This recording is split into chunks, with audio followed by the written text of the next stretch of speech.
I've sometimes wondered whether the questions which the seeker has, there is no limit to it. There is no limit to the diversity of the questions which arise for the seeker. I've sometimes wondered whether there could be, if all these questions were filtered down, would it be possible that they are all based on one central question, from which arises this forest of questions?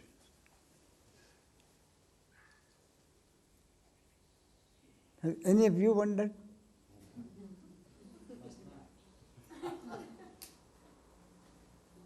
Have you any idea about it? I came to the conclusion, open to discussion, that the question really boils down to just one. Why am I here? What am I supposed to be doing? Away from home. Like a child lost. What am I doing here? Away from home. Would I be right? Yes. Would you think that that is truly the bottom line question? What am I doing here? Away from home. What am I supposed to be doing? From that arises the whole lot of questions. So what am I doing from home?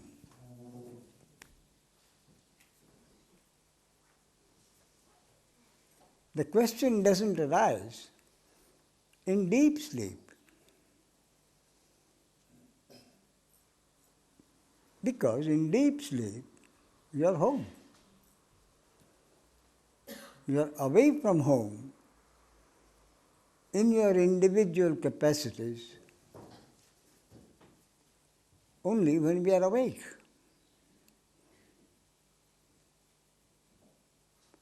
Then in different words, in different concepts, the human being keeps asking, what am I doing here? What am I supposed to be doing? Away from home.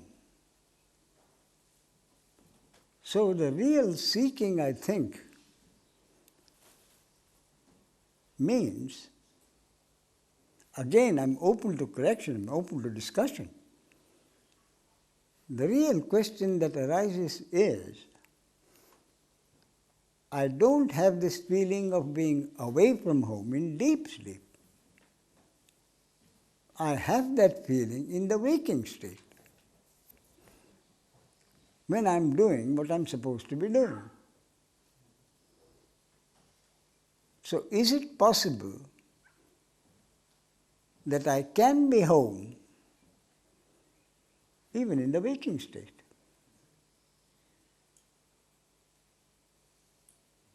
That to me is a real seeking. Seeking enlightenment, seeking self-realization.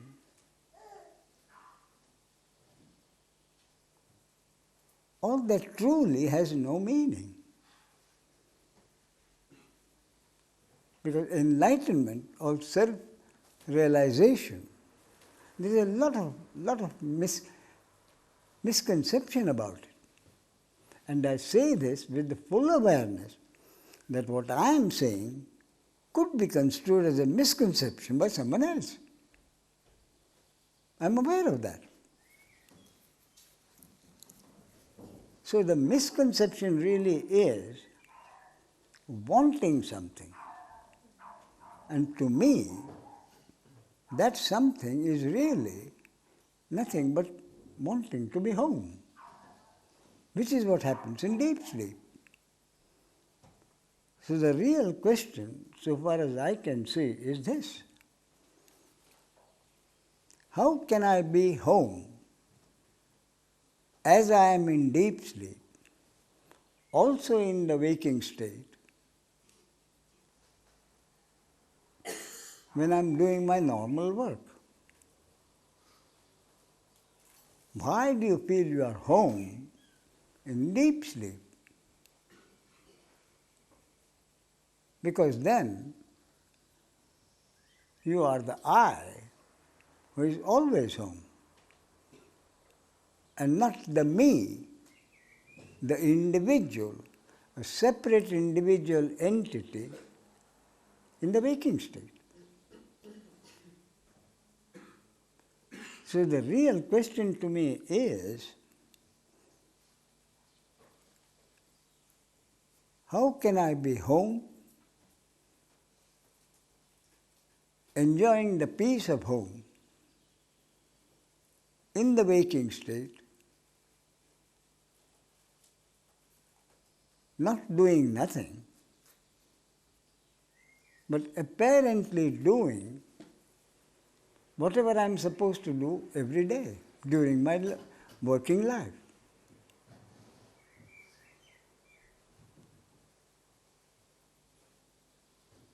So what is this me away from home mean? Means separation.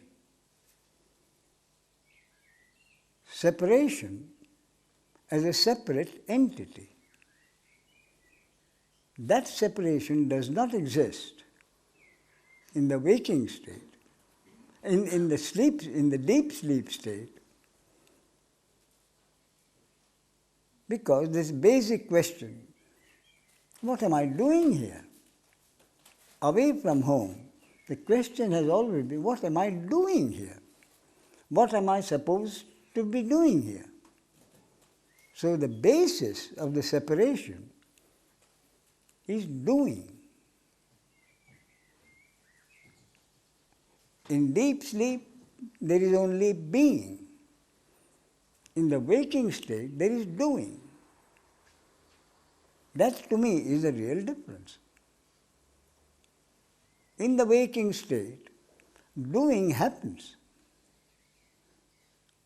You are away from home because you think you are doing something. So, if I could let the doing happen without thinking I am the doer, then I would be home. If I can get away from the movie, leaving the character in the movie, and come out and watch the movie, then I'm no longer concerned with the movie. In some movie, I forget which, a character is supposed to come out.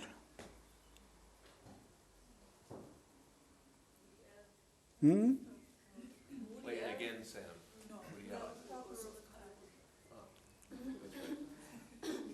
So at that time it seemed to me, if we can come out of the movie, out of the character we are supposed to be, and watch the movie, then as a character we would not be concerned with wanting to change what is in the movie.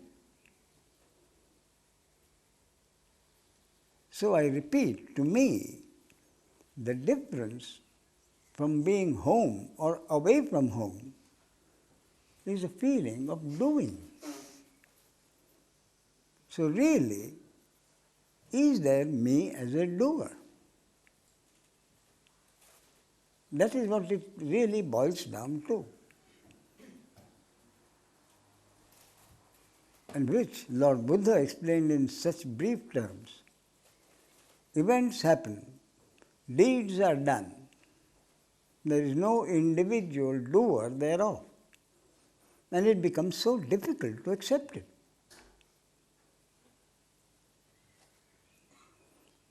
Some time ago, when I was working, my boss took a month's leave. He was not taking leave regularly. After a long time, he took a month's leave. And when he came back, he told me in confidence, Ramesh, I thought the office would be shambles. Now I find it's running as good as ever, if not better. If I am not in charge, things will go haywire. Nothing will happen. I am in charge. You see? So, if the idea is that you are not the doer, my suggestion is try it. Try not to be the doer in the sense that watch what happens.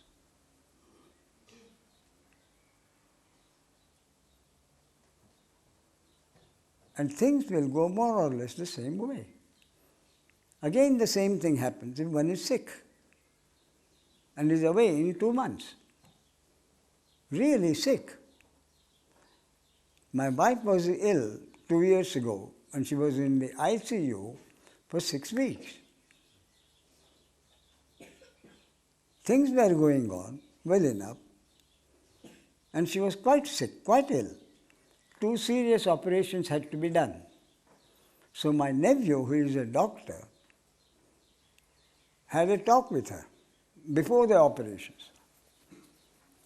And he said, I've asked her, told her the seriousness of the situation. And she said, go ahead. Both the operations were successful.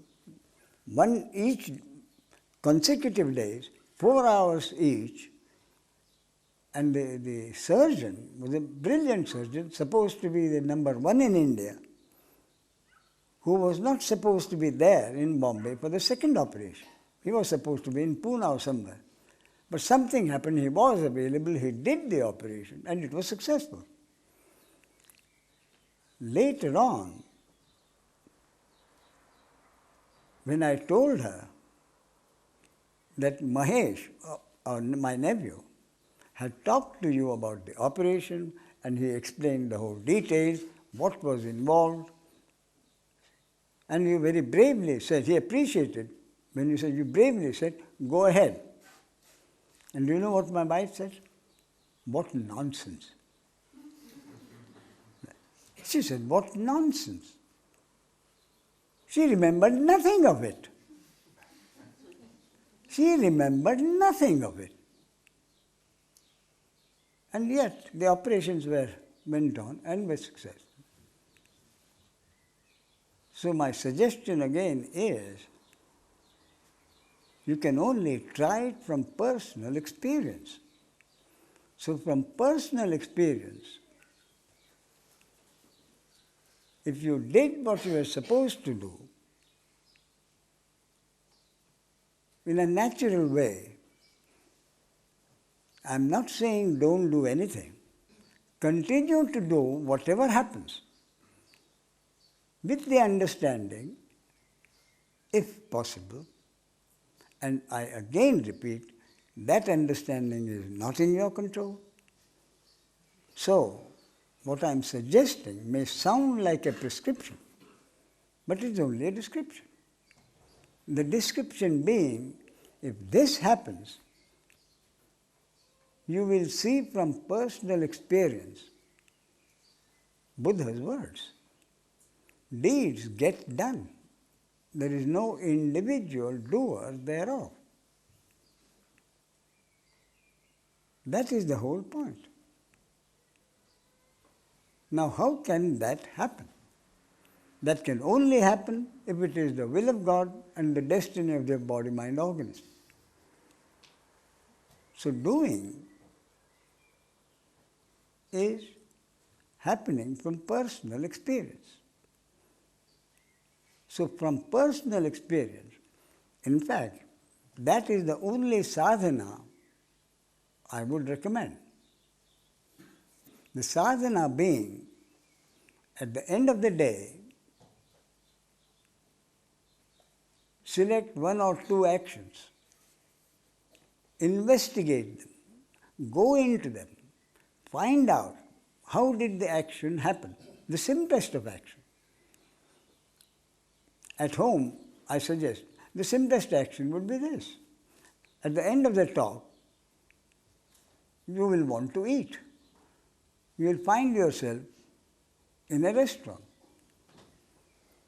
So you said, I went to the restaurant. Find out, how did that happen? And you will probably find that you were one of a group of 6 or 7 people, and someone suggested that you get a reasonably decent meal for a reasonably decent price at such a place which is just across the corner. And there you find yourself and you say, I went to a restaurant. Or it may be that you are alone and on your way to my place, you saw the restaurant, name of the restaurant, and you said to yourself, after the talk, I'll probably come here and have a meal. So my point is, investigate any action that you think is your action. And I dare say, you will come to the conclusion, what seemed like your action turned out to be something over which you truly had no control at any stage. It happened.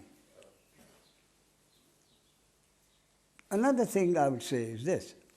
Supposing you are narrating something to a friend, something which happened, something which you think you had done 3 years ago, 4 years ago, and imagine how you would start it. Almost in every case, you would spontaneously start the recounting of that incident by saying, at such and such a time, I happened to be there. I happened to be there.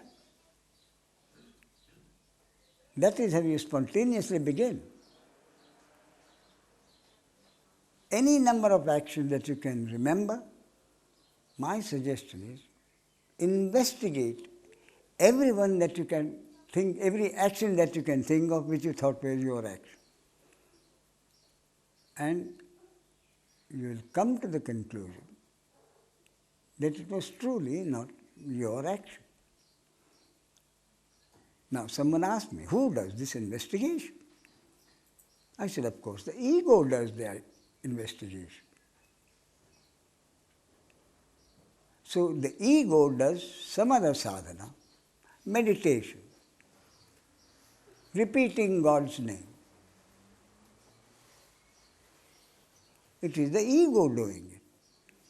And in this case, it is the same ego investigating actions which he thought was his or her action. The difference is only this, it is still the ego doing the sadhana. But the difference is this. In an ashram in the south, they have a system of those living at the ashram. The sadhana is to repeat the mantra. And at the end of the day, there is a man sitting there. In a queue, everybody goes and tells him how many times the mantra was repeated. And the account has been kept, I don't know for how many years. And what the effect of the total of that mantra is supposed to happen, I don't know. But it happens. And I am told, someone who was there, who lived for a while, he says, when somebody gives a high number, I did so many mantras. He said, there is pride in his voice, there is pride in his face, and waiting there to see if anyone comes anywhere near his figure. So I asked him, one of them, look, if you repeat the mantra fast enough, you will do more number of mantras. But if someone repeats the God's name with fervor, with intensity, he will find himself repeating God's name less fast, slower, with more intensity. But the number will be less. So who is doing the better kind of mantra? The one who does it with intensity, or the one wanting to have a high number? There is no answer to that. Or meditation.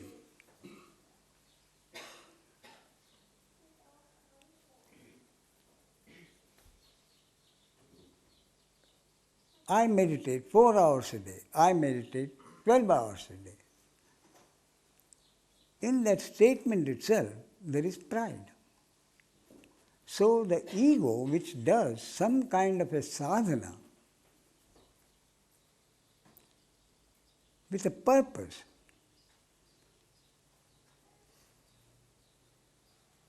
my point is that kind of sadhana inflates the ego. It makes the ego more powerful. This kind of sadhana, which is based really on Ramana Maharshi's self-inquiry. Who am I? The purpose of this investigation is exactly that. Is there a me as the doer? The me, the entity, the ego, what sustains it is the doing, the action, my action. So the difference between the two sadhanas would be this. Every day, day after day, someone increases the duration of his meditation or increases the number of his repetitions, the ego gets inflated. This way, day after day, the ego comes to the conclusion, this was not my action. No action today I could truly call my action. Is there a me at all? If there is no me doing anything, who is this me? Is there a me at all? And day after day, the ego gets weaker. So I still call it the sadhana, still done by the ego, but the effect is exactly the opposite. Until finally, the ego becomes so weak that it doesn't exist anymore. So, my point is, this being away from home is the doing of it. I am the doer. So, only when the ego comes to the conclusion that he is not the doer, and if he is not the doer, who am I? And Ramana Maharshi incessantly tried to say that this self-inquiry is not an intellectual process. So he said it is not an intellectual process. And he is saying it through me. What's the doer? Find out if you are actually doing any action. And if there is no me doing any action, then the question, who am I, takes on a different intensity altogether. It no longer remains an intellectual query. From personal experience, the intellectual query becomes the very life of the query. So it doesn't, Ramana Maharshi's self-inquiry doesn't remain an intellectual query only if, from personal experience, the ego comes to the conclusion that he really has never been the doer.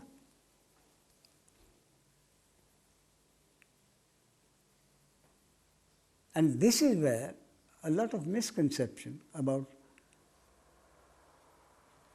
enlightenment or self-realization has happened. Yesterday there were several questions being asked about, in the evening, about enlightenment.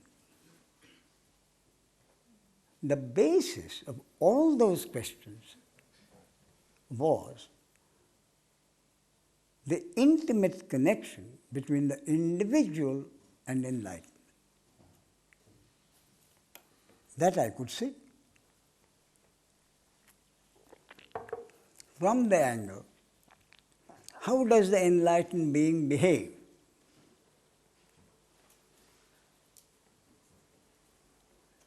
The misconception is that enlightenment is mistaken to be perfection. That is not so. The body-mind organism continues to function with the same programming as there was before self-realization happened. Now, Ramana Maharshi, when people went and saw him, they found him reclining on the sofa, perfectly placid, content, never getting excited. I mean, never is a strong word, but hardly ever getting excited. So, they said, this is what enlightenment brings. That was not so. That body-mind organism was always programmed to be quiet and peaceful. But the same people saw Ramana Maharshi in the evening when the chanting was going on. Ramana Maharshi's body, out of sheer habit or because it liked music, Ramana Maharshi kept keeping time with the singing, with the chanting. Then someone prepared a song or a chant based on the greatness of Ramana Maharshi. So somebody suggested that should be included in it. Ramana Maharshi said, do what you like. A person was not, where the real understanding had not happened, would have thought on different lines. He said, if you sing or chant something in praise of me, some other person could have said, where they understand, in praise, what would people think? But there was no me there. So he said, you have prepared a chant in praise of someone called Ramana. All right. Sing it, chant it. And what is more, when this chant was going on, he kept time, which is exactly like some other chant. And there were people who were shocked. He's appreciating a chanting in his own.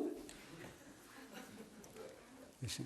So the real misconception comes when something that happens through the body, where self-realization has happened, as that of some realized being doing something. That is where the misconception arises. Whereas, in the case of Maharaj, Nisargadatta Maharaj, my guru, the body-mind organism was programmed with a short fuse. Anger would arise fairly quickly.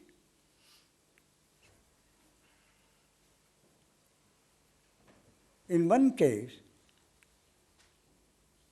what happened was, so I may have mentioned it yesterday or day before, I don't know, but I'll repeat it again.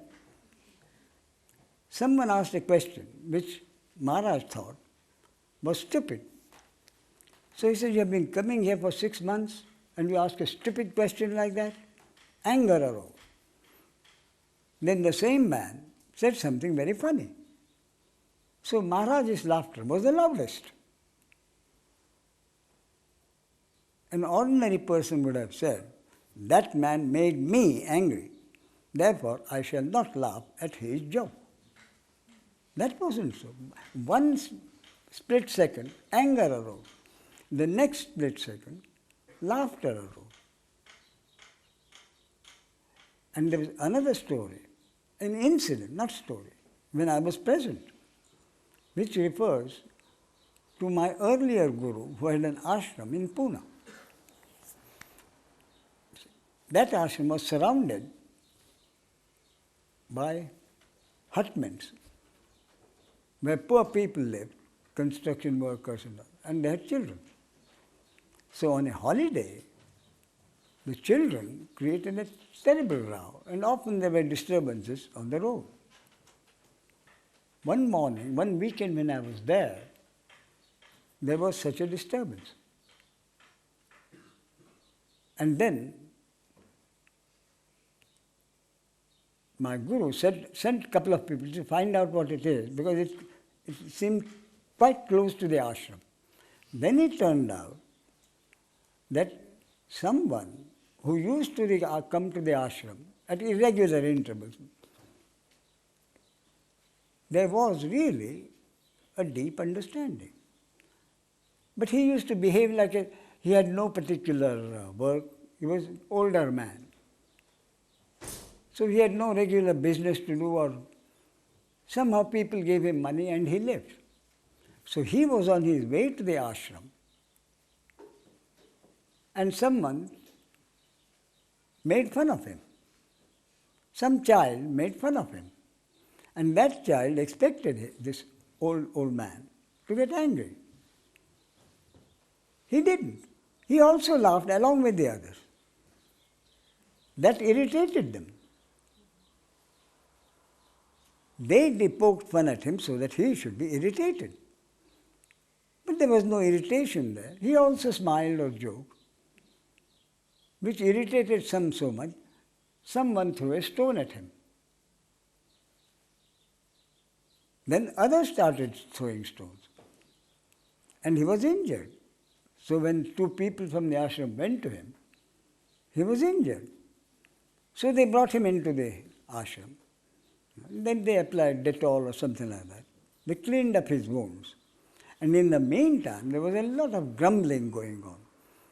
This happens all the time. The police should do something about it. The collector should do something about it. They are getting bad to worse. This, that. And when this grumbling was going on, this old man very quietly says, look, what has happened? Some hands threw stones at me.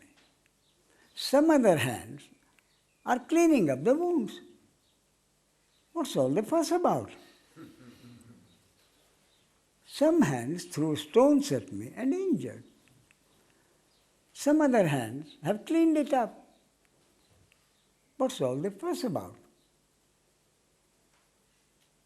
You see? Now that was nothing to do with the programming. That had to do with the understanding. The understanding being no one does anything. No one throws a stone at someone. No one gets hurt because a stone is thrown at someone.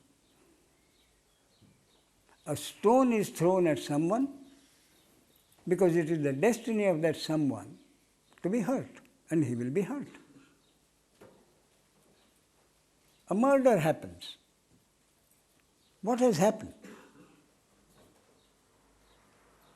According to my interpretation,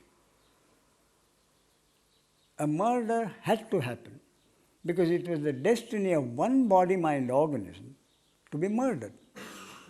And it was the destiny of another body-mind organism to be the instrument for the murder to happen. And what happens subsequently to this action called murder, for the person who was the instrument of the murder, is again the destiny of that supposed murderer. This is what Lord Buddha had in mind when he said, actions happen. Deeds are done. There is no individual doer thereof. In other words, each action happens because it is the will of God. Consequences of that action happen because that is also the will of God. So the actions and their consequences are one movement in the functioning of consciousness or life as we know it. But we separate the two and say, he committed murder, he murdered the other man.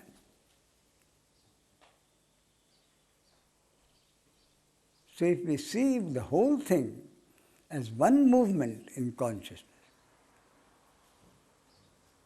then if we are able to do it, then what happens is the judging becomes less and less. And as the judging becomes less and less, the individual doing becomes less and less.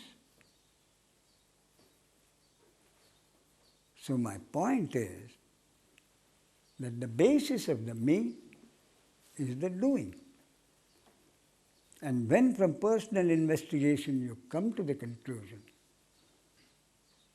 that there is truly never been a doer, then the concept of an individual doer not being there does not remain a concept, it becomes truth for that individual ego who comes to that conclusion. And that is not in your control.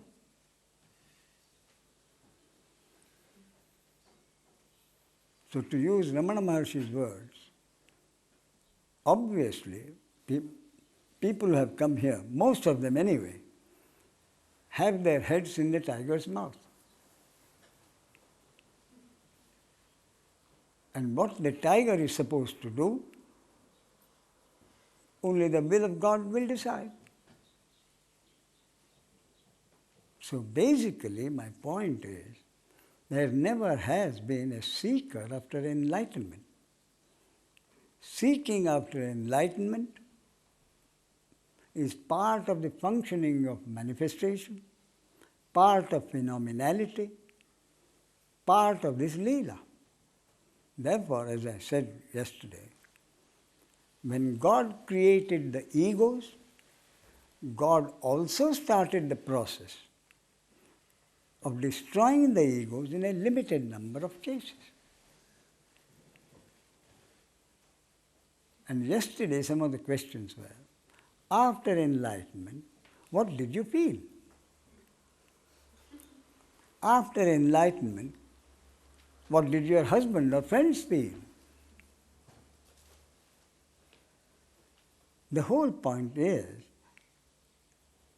that enlightenment or self-realization is part of life itself. Only the event is to happen through an individual body-mind organism. Therefore, the question always is, nothing really happens as far as the individual is concerned. But events happen. As I told you the case of the old man being hurt. That was to happen, it happened.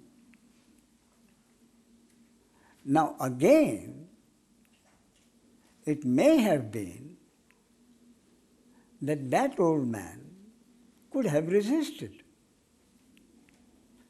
So whether the resistance happened or not, so one morning, in identical circumstances, the old man did nothing. He suffered and came and was brought into the ashram. At another point, he might have resisted. But the point that I'm making is, it was not any old man deliberately resisting or not resisting. Whether the resistance happened one morning and resistance did not happen another morning would be essentially the will of God. The individual is not concerned. And that is the only thing self-realization means. There is no individual doer.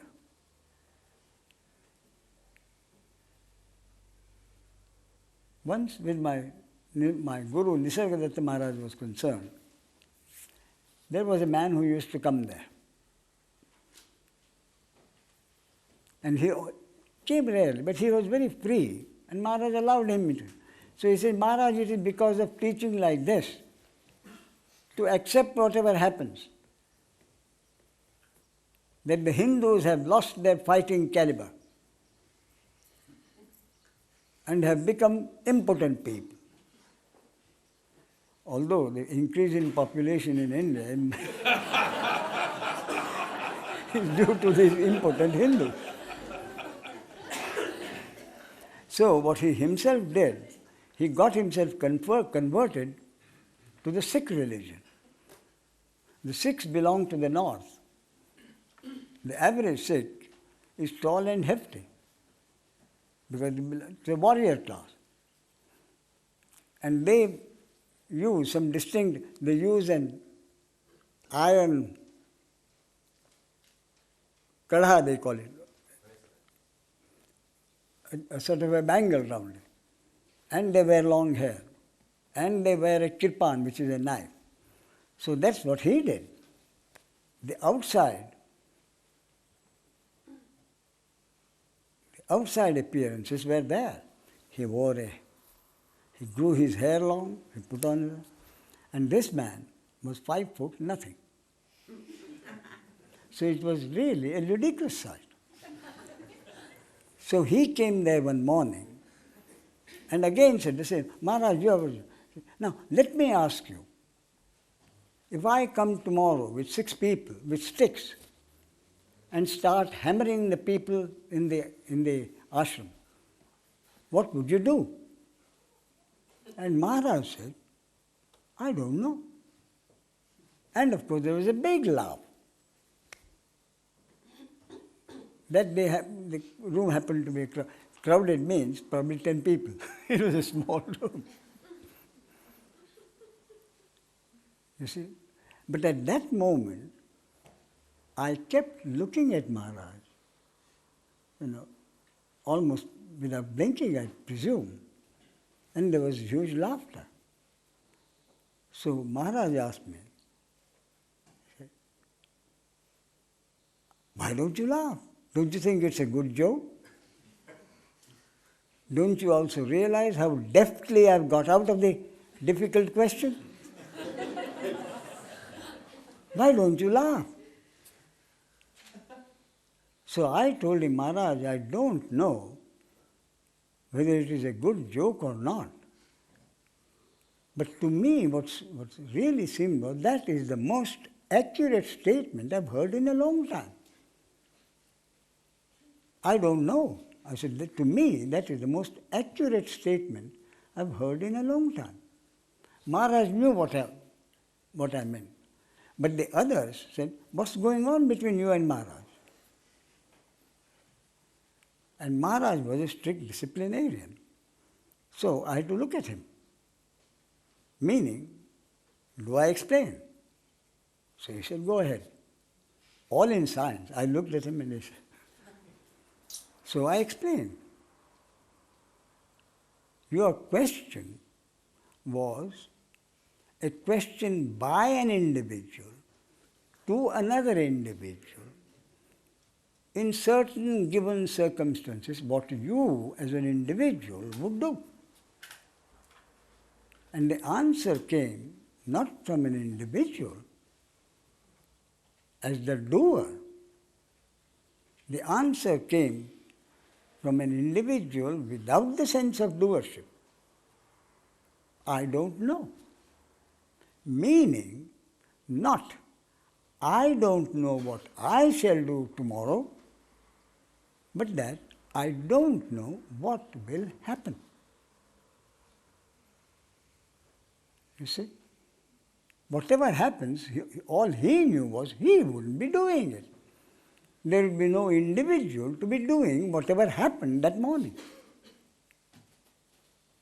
And what would happen tomorrow in a given set of circumstances, nobody could guarantee that the same thing will happen in the same given set of circumstances another day. Tomorrow, Maharaj would merely accept the beating. Day after, in the identical circumstances, he may take a stick from you and start beating you up. So he is saying, I don't know, did not mean he didn't know what he would do, but that he didn't know what would happen. You see? So the basis, essence of self-realization to me is no sense of personal doership. And if there is no sense of personal doership, there is really no question of any individual living his life differently. That is the misconception. The misconception is an enlightened man or self-realized man begins to live differently. That is not so. The behavior of a body-mind organism when self-realization has happened could normally be according to the programming in that body-mind organism, which continues to be the same. So the whole question becomes a misconception when you think in terms of a self-realized man or a woman doing something. That is where the whole misconception arises. So self-realization does not mean an individual being self-realized.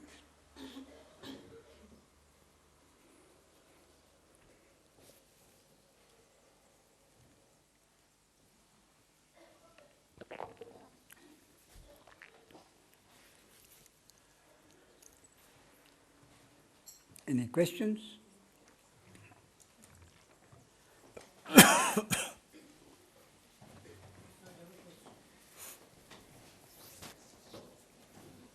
Could you please say... Indrani, after that. Mm-hmm. Yes, please. Could you please say something about responsibility? Responsibility? Yes. Sure.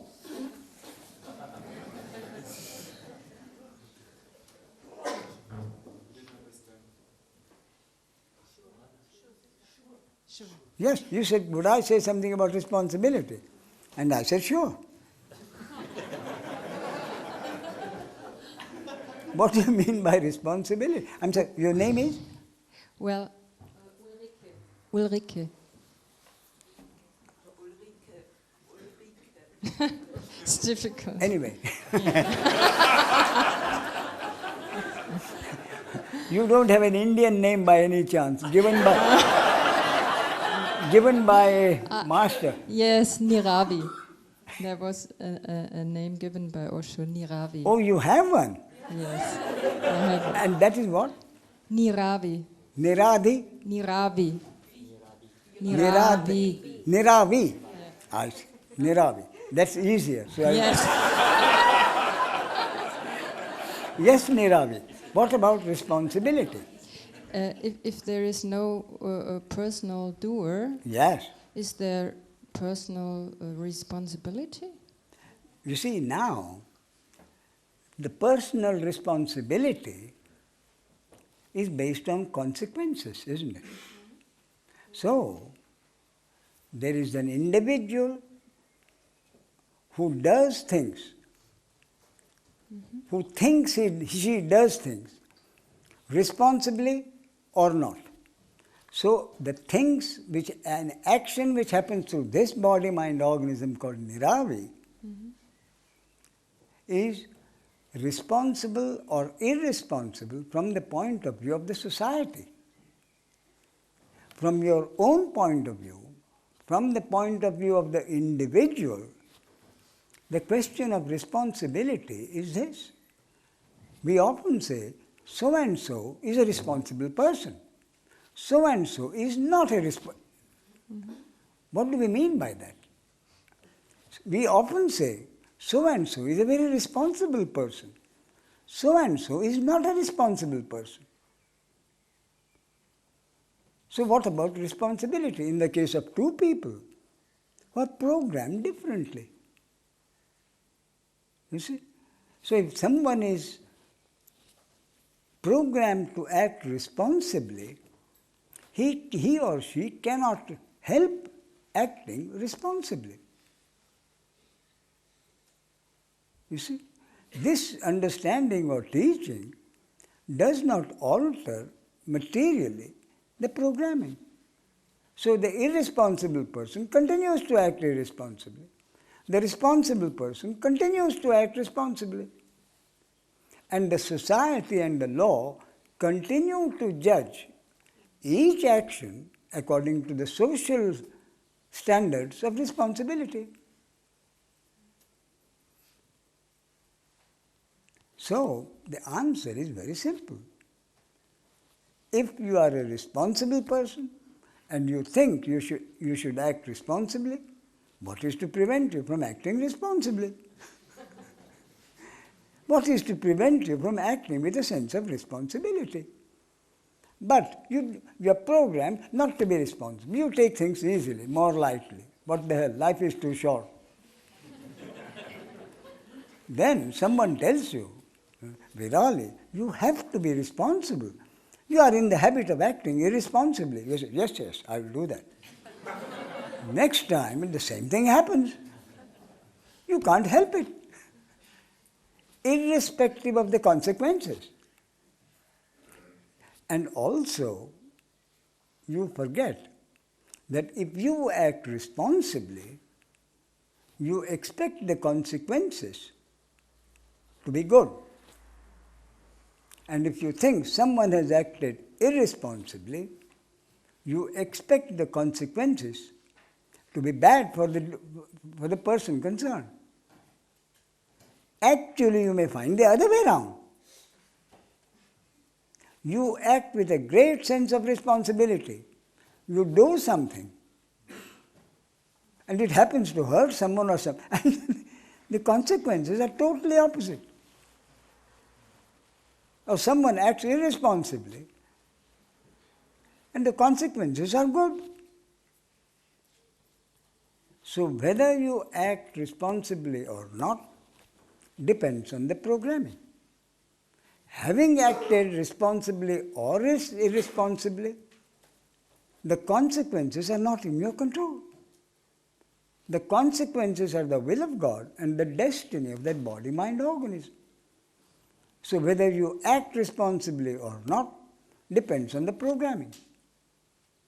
And what the consequences will be will depend on the will of God and the destiny of the body, mind, organism. So if you think you are programmed to be a responsible person, by all means, be responsible. Would you tell the Aksheta story? I'm sorry? Would you tell the Aksheta story? Yes, you mean the prayer. Wayne says, I have a granddaughter called Akshata.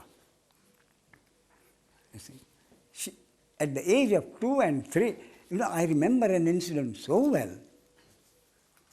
I was going to a chiropractor many years ago. And then Akshata was a baby in arms. So my wife was holding her, and someone else was also going to the doctor. And it was a multi-storied building, lots of apartments. And when we were in one corner, and at the other corner, there were children playing and lots of fun and laughter. And Akshata in my wife's arms, few months probably, 6, 7 months, so her body movement, let's go there, what are we doing here? The fun is all there. So she was driving my wife and we went there, and there were lots of children. And she enjoyed it so much, all the children came around her. Someone enjoying their fun, and she had a great time. But the problem was that this overactive child made her mother thoroughly tired at the end of the day. You see? But Akshata was a responsible child. You was a responsible. So once the mother told her, Akshata, look, I'm absolutely fagged out. You tire me so much. So Akshata looked at the mother very affectionately, kindly, and with much regret. So the mother said, look, what we'll do is this. I'll give you your bath now, and after that, after you have changed, you go to your room. This was when she was about maybe 3.5, 4. You go to your room, sit down for 5 minutes and pray to God that He make you a better girl. She listened, and agreed. I mean, she didn't want the mother to be so tired out. So she had her bath. She went to came out of probably 2 minutes, but she thought 5 minutes. She came out, and the mother asked, Akshata, did you pray?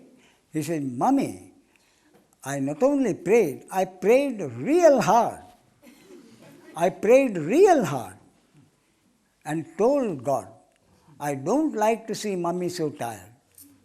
Please make me a better girl. And then she went out to play. Next day, same story. You see, same story. So the mother said, Akshata, I thought you had prayed to God yesterday. She said, Mommy, I promise you, I really prayed hard. And if He hasn't made me a better girl, the 3.5-year-old child, mind you, she's now 20. She said, Mommy, I really prayed hard. And if He hasn't made me a better girl, either He can do nothing about it, or He wants me to be as I am.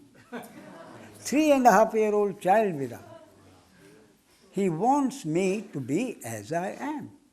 Meaning, if you are, she didn't, but I'm saying that if you are destined to be tired in the evening, you'll be tired in the evening. If it is your destiny to be tired, you will be tired, irrespective of me or anyone else. You see? So what happens is truly, truly not in our control.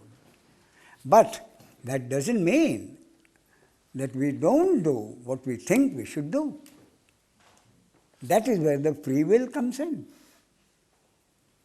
By all means, do what you think you should do. What happens is not in your control. Yes? Now my question. There's nothing than consciousness. And I am. That means I am is the only existence. The world does not really exist, but is only a phenomenon which has come out of consciousness. And so is consciousness itself. And now my problem. Sometimes I am conscious of the world, like just now. And sometimes I am not, like in deep sleep. I cannot imagine that the world will come into existence as a phenomenon every day when I wake up in the morning, and will vanish again when I go into deep sleep in the evening. Can you explain me how it is? I'm sorry, very, very sorry, but I didn't get the point. Yes. I mean, I didn't quite. Okay. Then I will form a question. Yes, Yes. sure. Yes. Just now, Yes. I am conscious of the world. You are conscious of the world, Conscious of yes. world, yes. And in deep sleep, I am not conscious. Or the you world. could be unconscious of the world. Yes, I am not In conscious other of the words, world. consciousness can be there, Yes. and the senses work only if consciousness is there. If consciousness is suspended for any reason, Ah, yes. then you are not conscious of the world. Or rather, the senses are not conscious of the world if consciousness is not active. If consciousness is not active, the senses are not able to function in regard to the world. Yes, but the world is there. The world is there, not for you, Yes, yes, of course. not for you. You see, when you are in deep sleep, Yes. does the world exist? Not for you. So, but you say, the world doesn't exist for me when I'm in deep sleep. But the world still exists. Why? Because I can ask my neighbor who was not asleep. And he said the world existed. Yes, of course. That was your argument. Supposing for that matter, imagine, just imagine, that at any particular moment, all animals and human beings who are sentient beings with consciousness and senses were all asleep at the same moment. Just imagine, if everyone was asleep at the same moment, who is to say that the world existed? Yes, nobody can say it. But No. does it exist? Does So, it exist? what? Pardon? But the question is, does it exist, even if nobody sees it? You mean it is not conceivable that everybody is asleep at the same time? No, this not. Yes, the question is, does the world exist even if nobody sees it? If nobody is conscious of it? Does the world exist even then if all people and all animals sleep and nobody is conscious of the world? Does it exist in this case? You see, the point is, if nobody is conscious of the world, what world are we talking about? If no one is conscious of the world, what world are we talking about? I repeat, if no one is conscious of any world, what world are we talking about? That is exactly what I mean. There is no world. You see, the world exists because we are conscious of it. And when we say we are conscious of it, we see it, we observe it. We observe it because the eyes come in contact with its object, and because the sentience is there, the eyes are able to see it. Without consciousness, the world can be seen as an image in your eyes. The eyes are there. So what the eyes see is reflected in the eyeball. But in the absence of consciousness, the eyes don't function. So it is consciousness of sentience which enables the senses to function.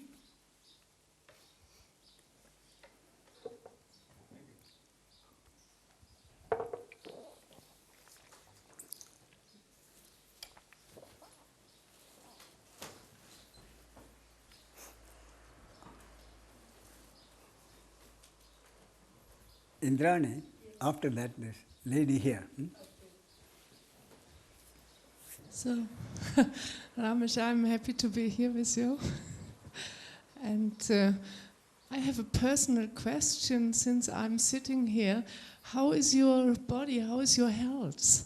How do you feel? How do I feel? Yeah, in your body. So I want to know if your health situation is well. Your personal health. How is my health? Yeah. Good enough to be here.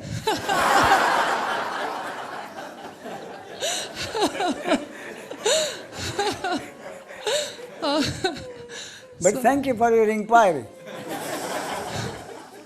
So when I stood up, I wanted to ask another question. So when I listen to you, Yes. I feel always a big relief. So there is no personal doership, and Yeah. I feel really relief out of it, or out of this concept. There is no personal doership. But I know in the last months of my life, I have to do every day nearly decisions, and really in my life, really big decisions. Together with my boyfriend, I built a house. So, and I feel it doesn't help me to say there is no personal doership. I have really to make these decisions, and I'm so afraid, really every day, and especially during the night, to make wrong decisions. You see? Now, wait a minute. Yeah. You are saying that you are afraid if the situation is that you have no free will. Is that what you're saying? And No. I'm telling you, you do have free will. Yeah, I see. I'm supposed to make decision in this moment. Certainly. If I don't do it, the house will not be built. This is pretty clear. So, no, it isn't. You see, if you are so programmed that you are not able to make a decision, how will you make a decision? Yeah, I'm able to, but in the same time, I'm so afraid Yes. to make wrong decisions. That's exactly. Yeah. So what I'm saying is, you have the free will to make a decision. But that is where your free will stops. And God's will begins. Can I get rid out of the fear? I want to get rid out of the fear to make wrong decisions. Is Yes. it possible? No, the answer then is to be able to accept that no consequences of any action are in your control or in anyone's control. The more certainty with which you are able to accept that will make the fear less. But on the other hand, the arising of that fear in this body-mind organism depends on the programming in this body-mind organism. In some other body-mind organism may be so programmed that that kind of fear doesn't arise. Let me tell you a story which Wayne told me. Where he lived, he had a neighbor. She was a woman whose daughter suddenly left her couple of children with her. So the grandmother had to look after the two children, and she had no job. So her financial circumstances were very difficult, and Wayne kindly used to give the children a lift to the school along with his own children. And once she accompanied him, and she tells about her fears. You know what the fears were? She said, Wayne, I can't sleep nights. And do you know why? Not because she had no money for the children. No, that was not the problem.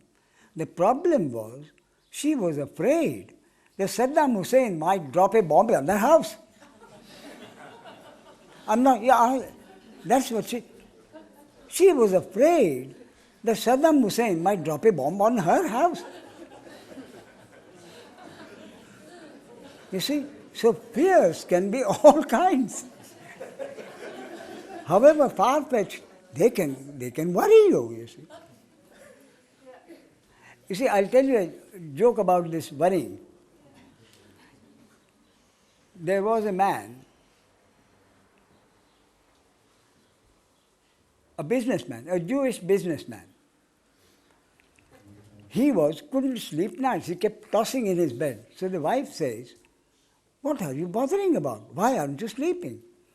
So this businessman says, "My note falls due tomorrow, and I don't have the money to pay for it." And the wife says, "If you are not able to pay for it, let him toss in his bed. Why are you tossing in your bed?"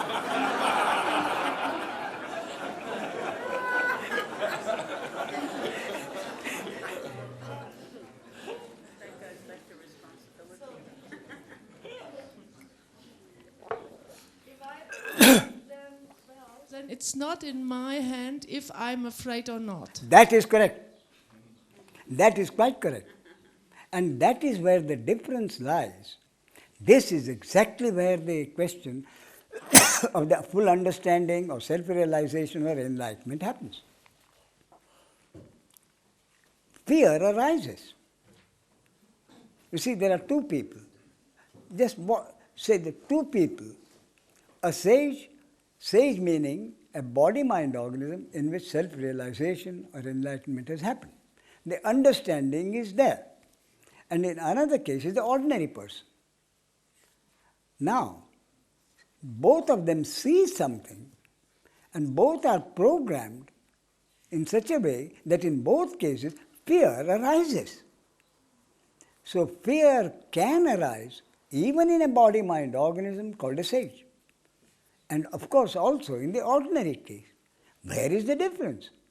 Where does the self-realization, enlightenment come in? Do you know where it comes in? It comes in this way. The ordinary man says, "I have always been timid. It made me ashamed of myself. I would like to be brave like my friend. But every time something happens, I am afraid and he is not." That is what the ordinary man says. The timid man says, "All right, this body-mind organism is programmed to be timid and will do whatever is necessary in the circumstances. So if this body-mind organism is attacked and is timid, this body-mind organism will run away. But there will be no reaction to that reaction of fear by saying, in the first case he says, I was afraid. I don't want to be afraid. In the case of a sage, the arising of the fear will be witnessed as a mere reaction of the brain to an event which was the input. The involvement to the original reaction, I am a timid man, will not arise in the case of a sage. The sage will say, this body-mind organism is programmed to be timid. Many thousands of body-mind organisms are also programmed to be timid. They will be timid body-mind organisms. Nothing to be done about it. So then the judgments about myself and my actions will be stopped. That is correct. But I can't do the stop, so the stop comes. Yeah, so that is why I said, if you are able to, if you remember, I kept saying, if you are able to, and the ability is not in your hands. You see? So, either you get involved or you don't get involved. That is not in your control. And if the involvement happens, I am not saying that the involvement will never happen in the case of a sage. Involvement may happen. But in that case, that involvement is accepted.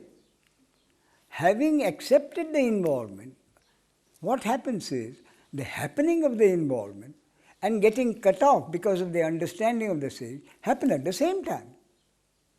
So, if involvements happen, my suggestion to you would be, if you are able to accept even the involvement. The problem arises because you say, I am involved. I don't want to be involved. That is the involvement with the involvement. You see, I keep getting involved. I don't want to be involved. More involvement. But you say, all right, the involvement happens and will continue to happen so long as it is God's will, over which I have no control. So let the involvement happen. Then even the involvement is accepted. You see? Thank you very much. And with this acceptance, what is likely to happen, with this acceptance of the involvement, the further happening of the involvement will probably be less and less until the involvement doesn't happen anymore.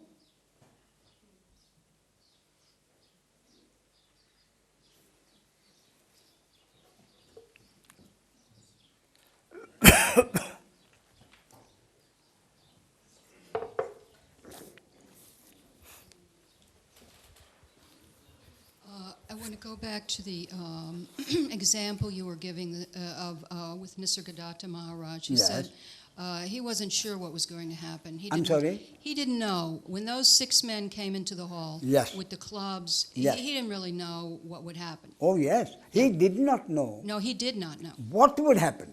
Correct. Yes. Okay. But since it was Nisargadatta Maharaj who was manifesting what is, was he actually at that moment confident, but completely confident, that he would be reflecting the will of God? And so whatever happened would be an action of compassion, would be an action of wisdom. So is that what gives the sage the confidence to be able to say whatever they say with such confidence, knowing that their consciousness does reflect the will of God? And I mean, in other words, it's a question about once you are wide open, awake, whatever the word, you are then reflecting the will of God? There is no you. Okay, there is a reflection. The instrument reflects. So the instrument reflects. And what the instrument will reflect at what time, there is no one concerned. What that instrument will reflect at what time, there is no individual to be concerned about it. Let the reflection happen, whatever happens. Therefore, he said, if the resistance happens, it will happen. If at another moment resistance doesn't happen, it will not happen. There is no one to be concerned about what happens. I'm beginning to see that. So, but it seems to me there's a difference, real distinction between who cares and there is courage, there is confidence, there is clarity, there is some kind of reflectiveness. That seems to be a little different than just who cares. You see, therefore, what the misconception which I mentioned earlier is this, that you expect an enlightened being to be perfect, wise, courageous, all these words that you used. You see? So the misconception is, you, after enlightenment, you expect the enlightened person to be a perfect being, which is not so. That being continues to be and function according to the programming which continues. Therefore, you take 6 people where understanding has happened and it is accepted, and you will find their behavior so different, so you find nothing common between the behavior of 6 people where enlightenment has happened. Why? Because the behavior has nothing to do with the understanding. The behavior depends almost entirely on the programming. So then, for example, the Buddhist view that no matter what your behavior in the programming and the body-mind computer, you would still be the manifestation of compassion, and wisdom is not something you believe. I'm sorry, but the wisdom. Yeah, that no matter what your behavior based on your programming would be, that you would still be acting with some kind of compassion or some kind of wisdom. No, there will be no you acting at all. Right. But this wouldn't be coming through you just naturally on the basis of your awakening process. So, whether wisdom will prevail at any point, there is no individual concern. Whatever happens, happens according to God's will. That is the basic, total understanding. So whether something happens is good for some and bad for some, which is usually the case, an event happens, which is good for some and not so good for others. And that continues. And the man of understanding is truly not concerned who benefits and who doesn't, because he says only those benefit whose destiny it is to benefit. Those who do not benefit, because it is not their destiny to benefit. You see? The sage, therefore, does not take sides. He accepts whatever happens.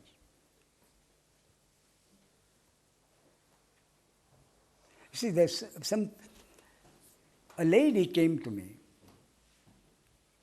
lot of worries, lot of disturbances. I don't know why someone who sent her should not have sent her, because the lady who sent her knew that I was neither a counselor nor a therapist. So I could only keep on repeating the understanding. You see? And she got angry. She got mad. So she says, Ramesh, it's all right for you living in this comfortable place, having had a good job, having a certain amount of comfortable money. You are comfortable, and therefore you can afford to have this teaching. Meaning, I have not had my share of grief, life's grief, which she has had in ample measure. And therefore, she cannot accept the teaching. She is not supposed to accept the teaching. I give this teaching because I have had a comfortable life. You see? So I told her, I am not saying that I have had the worst possible life. No. This body, mind, organism has been destined to have many good things of life. But it has also had the destiny of suffering many of the bad things of life. So I gave him an example. I said, my elder son, when he was a baby, had eczema, skin problem. And we were warned that if the skin problem is treated, it may almost certainly, it will convert itself into asthma. But the problem was so bad, we had to take the risk.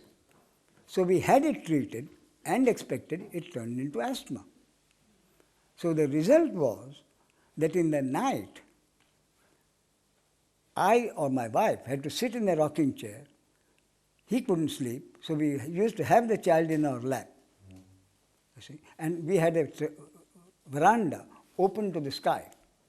So this child, again 3.5 years old, you see, was aware that because of him, his parents, I have to lose sleep. So he would watch the constellation in the sky and watch a group of stars gradually moving out, you see. And this 3.5-year-old child was to console me, saying, look, that constellation is here. In a very short time, it will go there. Then there will be light. And we can all go to sleep. A 3.5-year-old child. And he had this asthma throughout. You see?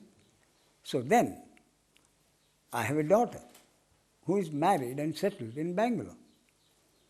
She has a problem with her husband. 2 problems. One, he has a problem with alcohol. And 2, he is an extraordinarily generous man without being financially able to be generous. You see? So what he did once was, when she was away, and they have a farm where they have a number of people, very poor people, farm laborers. See? So some woman came when my daughter was away, and she wanted something, some keys for something. So he gave her the keys. But seeing her so tattered clothes, he goes, opens my daughter's cupboard, takes out the first sari that comes and gives it to her. And that happens to be a very valued sari. So she has had this problem with her husband for many years. So, having a suffering daughter obviously meant suffering for us too. So I told her we had suffering where our elder child was concerned, we had problem with our daughter, and we still lived in the same comfortable house. You see? So we've had our share of grief, and we've had our share of good fortune.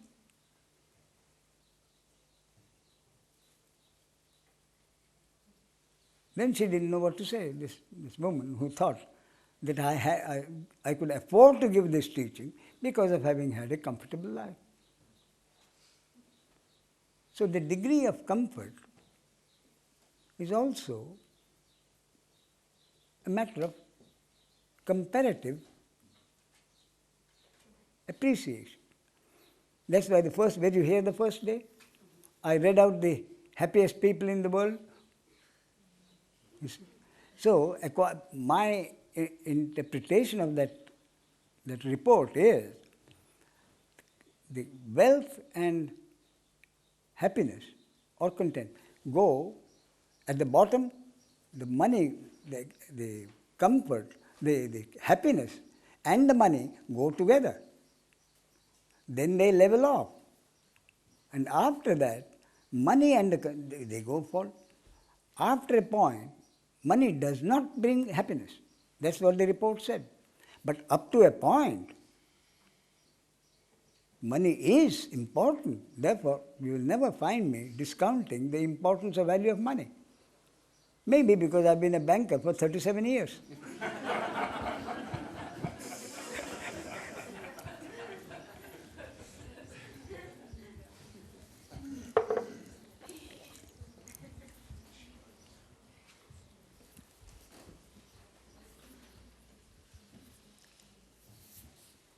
Yes.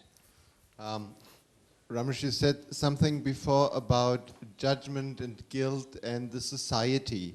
So I'm very interested about your opinion about laws and if they are necessary. Yes. And how shall society work with social rules? Which social? Rules. Rules. Rules. So Look, whether they are necessary or not. Society has made the social rules. It is the society which has made the social rules and the legal system which has made the legal laws. So the society and the law function according to their own regulations. But law is working with guilt. So you say there's no guilt. Yes. So what your question boils down to is this. Correct me if I'm wrong. Herbert? Herbert. So what Herbert says is this. I have done something. Herbert thinks, I have done something which has caused damage. So the law is proceeding against me for the damage. But I know, I'm told, that no action is my action. So if that action which has caused damage is not my action, why am I, Herbert, being punished? That is your question, isn't it? It's one part of the question, but it's very interesting. So you didn't know this was your real question? But this is your question. I have not done anything. My teacher tells me so. If I have not done anything, why should I be punished? The answer is, Herbert, the law is not punishing you because you don't exist. Whom does the law punish? The law punishes that body-mind organism whose destiny it was for that action to happen, which caused damage. So the first action happening, which caused damage, happened because it was the destiny of this body-mind organism for that action to happen. And the consequences of that action, legal action, are also the destiny of the same body-mind organism. Thank you for that, but the main question for me is there Yes. are different systems of law. Let's Yes. say in the United States we have a death trap, something, Todesstrafe, I don't know what it in English is. Sure. Huh? Penal punishment. And we have a discussion that this is not in Europe the state of social culture. Quite right. So there must be a decision made what is right and what is wrong. So, what is right and what is wrong is according to the law of the country. And even And which morality. law is more right? You see, so again, it's a matter of comparative. You see, you can say Europe is wiser than America. Now, in India, do you know what is happening? In America, I believe, I'm open to correction, that there is a constitutional provision that an American who is not born in America cannot be the president of the country. You see? In India, the constitution does not provide that. So there is a chance of an Italian-born woman becoming the prime minister of the country. And people are saying, you see how wise the America has been. They have protected such things from happening. We must also have it. So they will continue. And whether that provision comes in the Indian constitution or not will depend on God's will. It was God's will that the American Constitution has that provision. It was not God's will that the Indian Constitution have that. But whether in future they will have it is again God's will. You see now, right and wrong, even that is not really stable, is it? For instance, abortion was a crime in almost every country until very few years ago. And now the third world governments are sponsoring abortion with advertisements, free abortion clinics for the poor women. So is abortion right or is abortion wrong? Abortion was right in certain circumstances, wrong in some. You see? Now, third world countries are supporting abortion, which only a few years ago was a crime. So what is right? What is wrong? Who knows?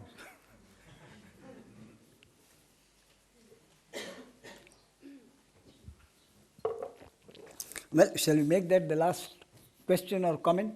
Okay. Sure. My question is again a bit back to the programming. We can't assume anything, because even if you say that this person has been a timid person all their life, Yes. and this person has been courageous, Yes. you can't really assume anything. Nothing can be assumed because anything can change with the conditioning. Wait a minute.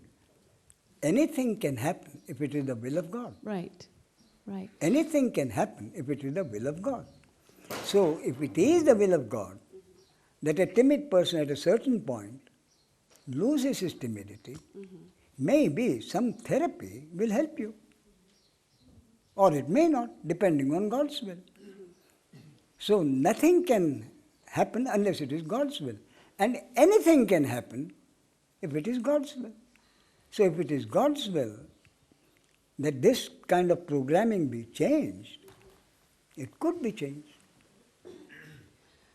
And leading on to intuition, like I'm sorry? intuition. Yes. Somebody, the mind-body organism that says, like my husband said when he was in his early 20s, he says, I'm going to die fast and I'm going to die young.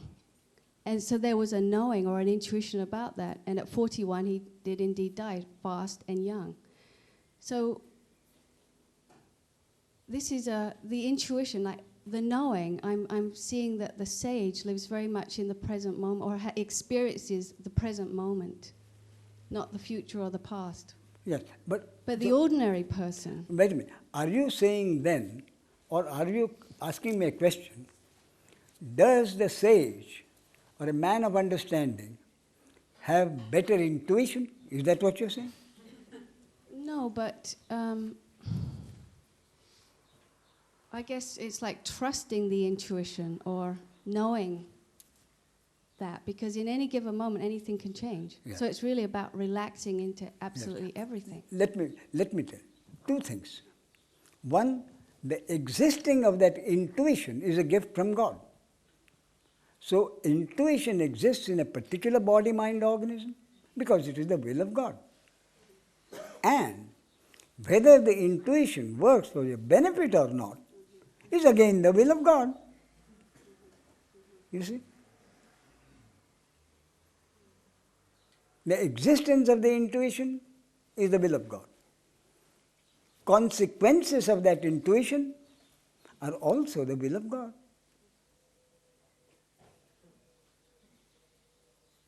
So it is not that intuition will work for the benefit of that body-mind organism every time. You do something on an impulse. So there again, what is impulse and what is intuition? There's a very fine distinction. So, if someone is lucky enough for her guesses to turn right, people will say, she has good intuition. You see? And someone who has intuition and works on that intuition and gets into a lot of losses, she says, that person is impulsive. You see? So it's a play on words.